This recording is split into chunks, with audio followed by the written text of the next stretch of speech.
না তেখেতে উন্নতি কৰিব পৰা যিখিনি স্কোপ পাইছিলে এজন এএম হিচাপে কিন্তু সেইখিনি স্কোপ যদি ইউটিলাইজ কৰিলে ফকুৰীয়া গ্ৰামত সেইখিনি কিন্তু তেখেতে কৰা নাই আৰু উন্নতিৰ মোটামুটি যদি 100% ধৰো 5% হোৱা নাই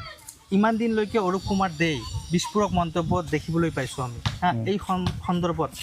ৰাইজে কেনেকুৱা অনুভৱ বা আপোনাৰ কেনেকুৱা অনুভৱ বুলি যদি আমি ক'বলৈ যাওঁ না অনুভৱ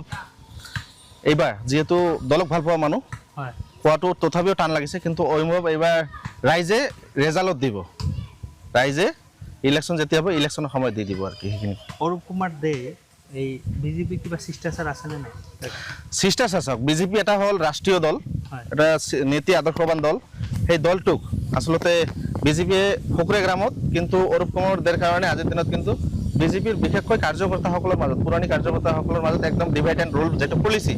ডিভাইড এণ্ড ৰুল মানে মোৰ কথা আপোনাক লগাই আপোনাৰ কথা মোক লগাই এনেকৈ আমাক সবকে কি ডিভাইড কৰি ৰাখিছে মানে যাতে আমি মানে সকলোৰে মনৰ ভাৱবিলাক তেখেতে মানে জানিব পাৰে বা বুজিব পাৰে এইটো divide and rule policy use কৰি আছে আৰু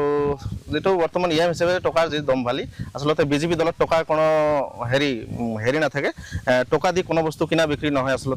আচলতে শিষ্টাচাৰ দল এটা টকা থাকিব নোৱাৰে কিন্তু তেখেতে দেখিবলৈ পোৱা যায় বিভিন্ন সময় মানে টকাৰ যেটো অহংকাৰ হেতু অলপ বেছিকে দেখায় গতিকে অলপ দুখ লাগে দলীয় এজন কাৰ্যকৰ্তা হিচাপে যেহেতু আপুনি ফকুৰীয়া গ্ৰাম বিজেপি মণ্ডলৰ এজন ভাইচ প্ৰেসিডেন্ট আছিলে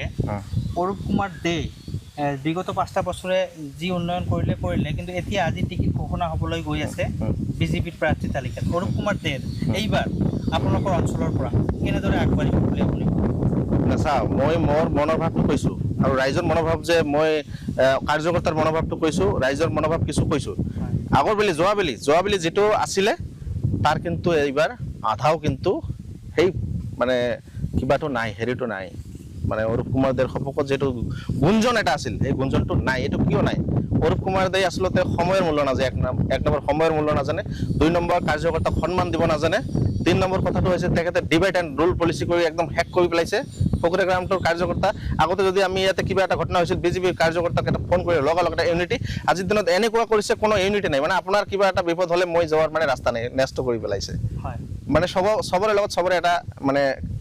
হেৰি যেটো মতানৈক্য এটা সৃষ্টি কৰিছে আপুনি গ'লে আপোনাক মোৰ বিষয়ে ক'ব মই গ'লে আপোনাক এনেকুৱা ক'ব এইটোৱে কথা চলিছে আপুনি সোশ্যাল মিডিয়াত কেইদিন ধৰি অৰূপ কুমাৰ দেৰ বিৰুদ্ধে বিৰূপ মন্তব্য কৰি আছে তাৰ কাৰণটো অলপ ক'ব না কাৰণটো যদি ক'বলৈ যাওঁ কাৰণটো আপোনালোকে দেখিবলৈ পালে উন্নতিৰ নামত কি হ'ল ফকুৰীয়া গ্ৰামত উন্নতিৰ নামত আমি ভোট দিছিলোঁ কিন্তু উন্নতিটো ক'ত হ'ল আপোনালোকে অলপ বিশ্লেষণ কৰি চাব সকলো কথা মুখেৰে প্ৰকাশ কৰিব পৰা নাযায় আজি উন্নতি ফকুৰীয়া গ্ৰামত হৈছে নেকি আজি কেইজন ফকুৰীয়া গ্ৰামত কন্ট্ৰাক্টৰ বনাইছে কেইজনক ফকুৰীয়া গ্ৰামত উন্নতি বনাইছে ফকুৰীয়া গ্ৰামত আমাক জাতপাতৰ নামত ভাগ কৰিলে আজি ৰাজবংশীৰ লগত বেংগলীৰ এটা মতানৈক্যৰ যদিও আমি মই যেহেতু প্ৰুফ নোহোৱাকৈ কথা নকওঁ আজি মানসিক যেটো যুদ্ধ মানসিক নিৰ্যাতন এই কথাটো কৈছোঁ এই কথাটো লৈ বিভিন্নজনে বিভিন্ন মোৰ নামত কেছ কৰা বুলি কৈছে কৰক না কাৰ কি দম আছে কৰি থাকক কিন্তু কথাটো হৈছে কি জানে কথাটো হৈছে আজি বেংগলী মানুহবিলাক যে আছে আমাৰ ভাই ৰাজবংশী বেংগলীৰ ভাই মুছলিম ৰাজবংশীৰ ভাই আমি এটা সময়ৰ মাজৰে বিজেপি কিন্তু বিজেপি দলটো হৈছে সবকা সাথ সবকা বিকাশ কিন্তু তেখেতে সবকা সাথ সবকা বিকাশ নহয় তেখেতে হৈছে মেৰা সাথ মে বিকাশ এনেকুৱা কথাটো আৰু কি আজিৰ দিনত অৰূপ কুমাৰ দে বিকাশ হৈছে বা তেখেতৰ উন্নতি হৈছে ৰাইজৰ কি ৰাইজক আজি কি ইলেকশ্যন আহিছে তেখেতে যেহেতু ৰানিং এম তেখেতে ৰাইজক মুখ বন্ধ কৰাৰ কাৰণে কি কৰিব নোৱাৰে তাৰমানে আপুনি ক'ব বিচাৰিছে অৰূপ কুমাৰ দে সৰ্বেসৰ্বা এজনেই বুলি না সৰ্বেসৰ নহয় ওৱান মেন আৰ্মি যেটো কয় ওৱান মেন আৰ্মি তেখেতে কোনো সিনিয়ৰ কাৰ্যকৰ্তা জুনিয়ৰ কাৰ্যকৰ্তা কোনো কাৰ্যকৰ্তাক তেখেতে সন্মান নিদিয়ে এতিয়া মই এটা যেটো মানে ভাল পাইছোঁ যে মোৰ ভিডিঅ' এটা পাই কমচে কম সন্মান কাৰ্যকৰ্তাবিলাকে অলপ হ'লে সন্মান পাব ধৰিছে বৰ্তমান গতিকে কাৰ্যকৰ্তাসকলে মোক আচলতে ধন্যবাদ দিব লাগে লগতে কাৰ্যকৰ্তা যে 2-4 জনে কমেণ্ট কৰি আছে মোৰ বিৰুদ্ধে বেয়া কমেণ্ট আচলতে সেইটো অৰূপ কুমাৰ দে চাপত কৰি আছে সেইটো মোৰ ওচৰত ৰেকৰ্ডিং আছে তেখেতসকলে মোক ফোন কৰি আগতে জনাইছে বিভিন্ন এংগলত বিভিন্নজনে এইটো কোনো নাম ধৰাৰ কথা নহয় যদি বিচাৰে অৰূপ কুমাৰ দে মই দিব পাৰোঁ শেষৰটো প্ৰশ্ন আপোনাক কৰিব বিচাৰিছোঁ এতিয়া যিহেতু আপুনি বিজেপিত আছে ভৱিষ্যতে বা এই যেহেতু মানে ইলেকশ্যনৰ ৰণডংকা বাজি আছে চাৰিওফালে আপুনি ভৱিষ্যতে বিজেপি দল ত্যাগ কৰা কোনো কি আছে নেকি কথাটো হৈছে কথাটো চাম মই বিজেপি থাকি ফাইট কৰি আছোঁ না মই ইয়াৰ আগে পিছে মোৰ বেকগ্ৰাউণ্ডটো চাব নে মই BPF আছিলোঁ নে UPPLত আছিলোঁ নে কোনো ৰাজনৈতিক দলত আছিলোঁ মই এজন শিক্ষক আছিলোঁ 10 বছৰ 11 বছৰ মই শিক্ষকতা কৰিছিলোঁ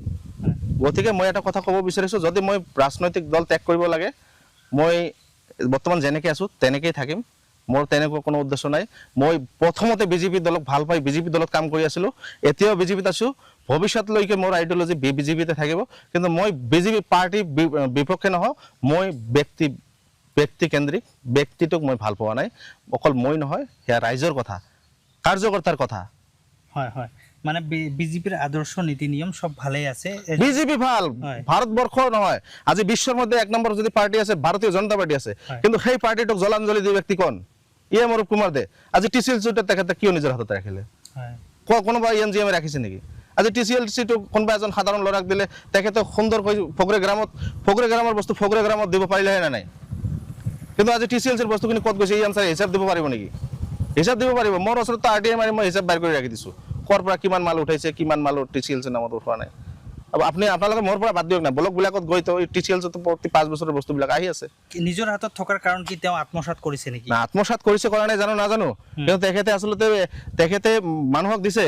মানুহক টিন পাত অমুক ঘৰ বা ক'ৰবাত মন্দিৰ মছজিদ বনাই আছে, 5,000 কাৰোবাৰ শ্ৰাদ্ধত 5,000 বেমাৰ 5,000 দিছে। কিন্তু মোৰ কথাটো হৈছে তেখেতে যিখিনি কৰিব পাৰিল হয় কিন্তু কৰিব পৰা নাই। তেখেতে আচলতে নিজৰ হাতত সকলো ক্ষমতা, যদি VCDCৰ চেয়াৰমেনটো যদি নিজে ৰাখিব পৰা গ'লেহেঁতেন তেখেতে সেইটোও নিজে ৰাখিলেহেঁতেন। কাৰণ নহ'লে সাধাৰণ এটা VCDCৰ